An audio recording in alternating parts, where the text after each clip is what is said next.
Your thumbnails are the first chance that someone's gonna watch your video. So if you're not getting the views that you'd like, it could be that your thumbnails are the culprit. I'm giving away 7 tips today, 7 tools to help improve the quality of your thumbnails and increase your engagement. Let's go.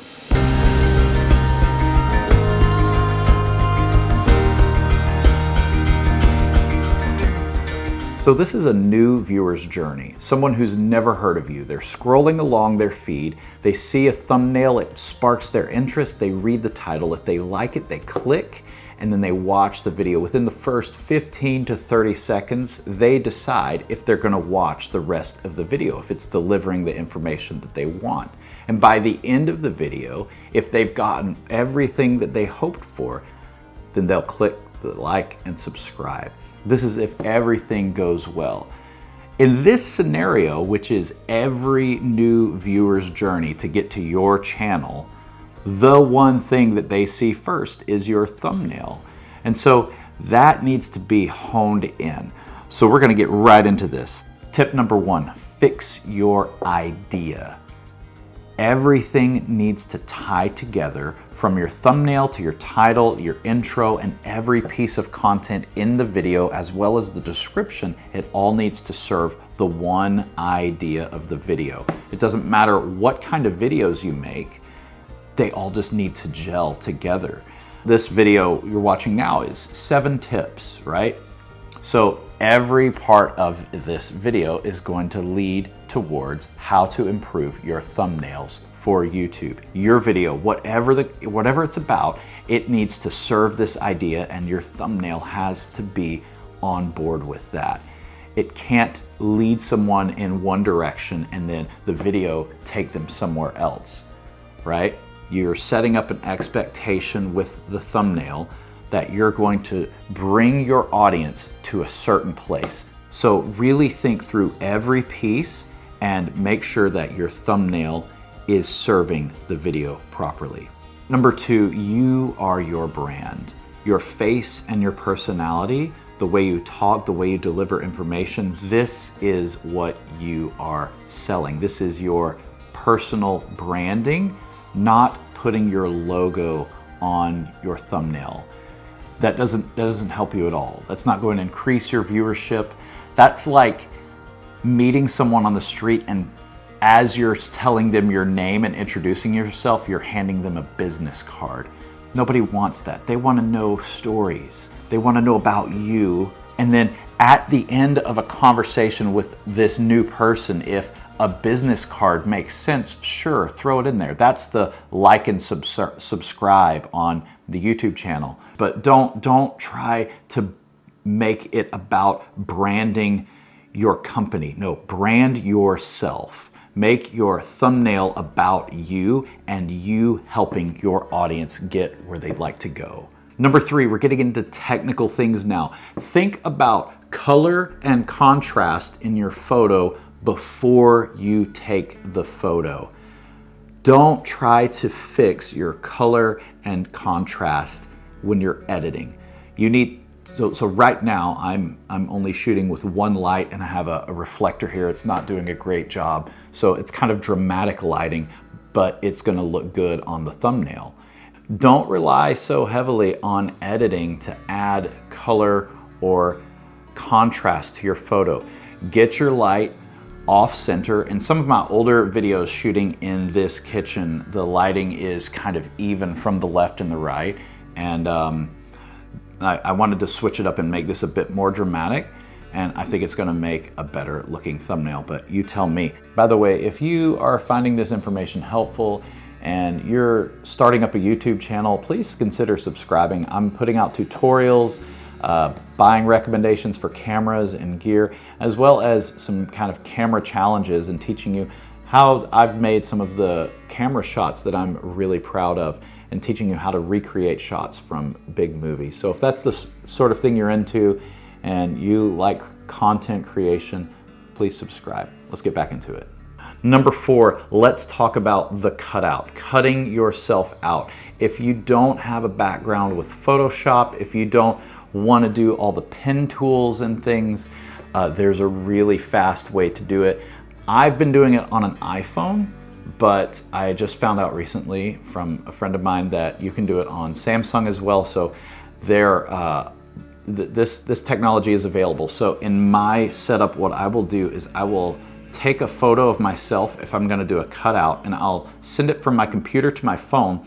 And then in Photos in your phone, all you do is tap and hold, and it cuts out your photo, and then you can share it. So send it right back to my computer. It takes like 1 minute. And I've got this photo cut out, and I can put it in front of any background that I want.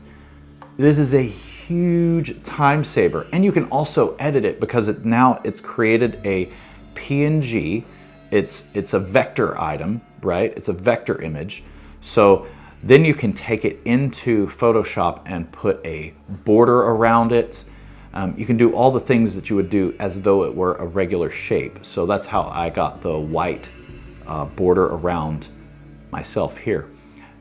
If you're gonna do cutouts, this is the fastest way that I know how to do it. Tip number 5.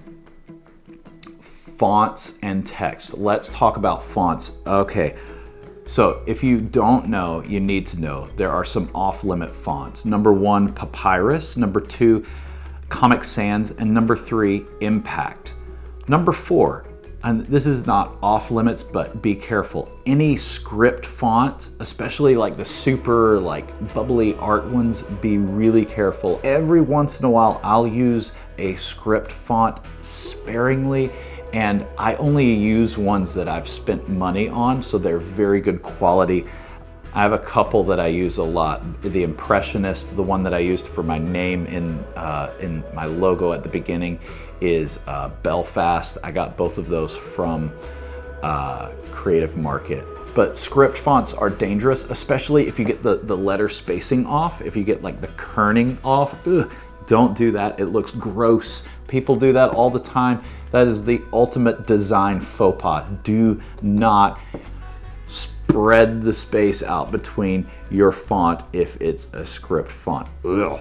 On the subject of fonts, you want your text to stand out well from the background. So if I were using this white space, if I was just using this background as it is, taking a photo from this environment and using it as a thumbnail, and I were to put text here, I wouldn't put bright text right here, I would put dark text.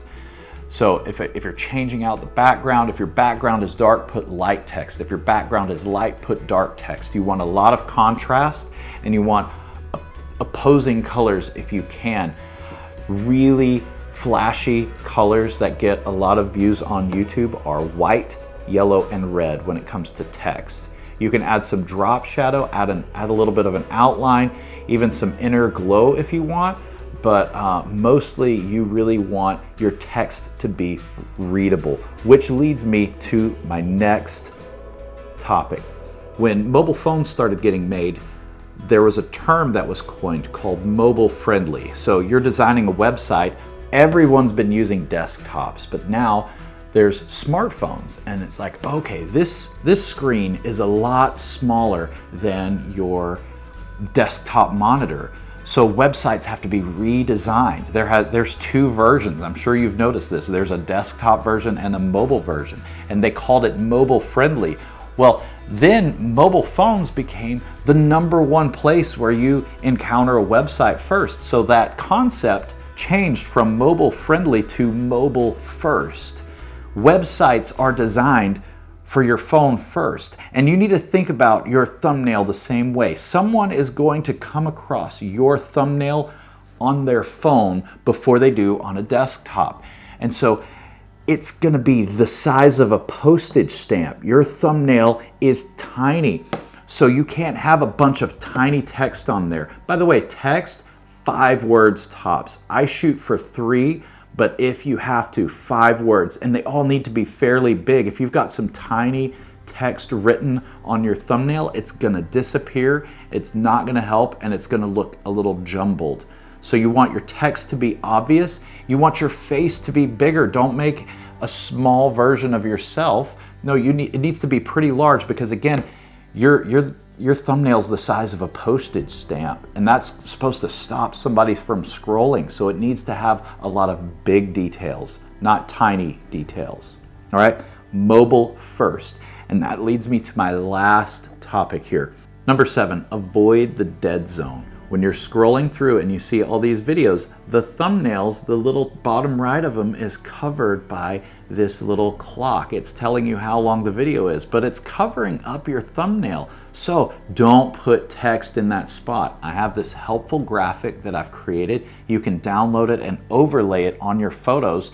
And it's just a little border to tell you no text here, don't put your face there, don't put anything important there. And then you just make it transparent when you're exporting your photos. That little tool has helped me not to put information where people can't read it, because you'll see it. You'll be scrolling through it and you'll see a thumbnail that you can't read all of it because it's hiding behind this thing that's on every single thumbnail. Well, now you know to look for that. And again, if you're making your thumbnail mobile first, then you have that in mind. Okay, nothing goes in that bottom right corner. Well, I sure hope you found this video helpful. Listen, these are tools, not rules. You don't have to do any of these, but they will definitely help you in the long run. Have a great week, and I'll see you next time.